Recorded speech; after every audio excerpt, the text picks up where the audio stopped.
So ఈరోజు నేను మీకు ఒక అద్భుతమైన బావిని అయితే చూపించబోతున్నాను. ఈ బావి ఎక్కడుందంటే నంద్యాల వెళ్లే దారిలో బైపాస్ రోడ్డు పక్కనే అయితే ఉందన్నమాట.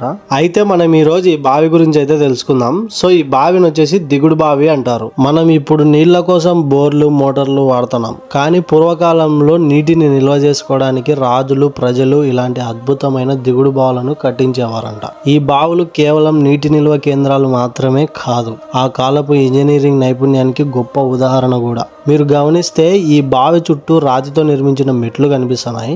నీటి మట్టం ఎంత తగ్గినా ప్రజలు సులభంగా దిగిపోయి నీటిని ముంచుకునేలా ఈ మెట్లు రూపొందించారు. భారీ రాళ్లతో కట్టిన ఈ కట్టడం వందల సంవత్సరాల తర్వాత కూడా దృఢంగా నిలిచి ఉండడం ఆశ్చర్యకరం. ఇలాంటి దిగుడు బావులు సాధారణంగా ఆలయాలు, రాజధానులు మరియు ముఖ్య గ్రామాల వద్ద నిర్మించబడేవి. అలాగే రైతులు మరియు గ్రామస్తులు తమ అవసరాల కోసం ఈ నీటిని ఉపయోగించుకునేవారు. ఈ బావి గోడలపై కనిపించే శిల్పాలు, రాతి నిర్మాణాలు ఆ కాలపు కళా వైభవాన్ని తెలియజేస్తున్నాయి. ప్రతి రాయి వెనుక ఒక చరిత్ర, ప్రతి మెట్టు వెనుక ఒక కథ దాగి ఉంటుంది. కాలక్రమేణా అనేక దిగుడు బావులు నిర్లక్ష్యానికి గురైన కొన్ని ఇప్పటికీ మన వారసత్వ సంపదగా నిలిచి ఉన్నాయి. ఇటువంటి చారిత్రక కట్టడాలను పరిరక్షించడం మన అందరి బాధ్యత. ఇలాంటి అద్భుతమైన చరిత్రల కోసం మన ఛానల్ని లైక్ చేసి, షేర్ చేసి, కామెంట్ చేసి, సబ్స్క్రైబ్ చేసుకోండి.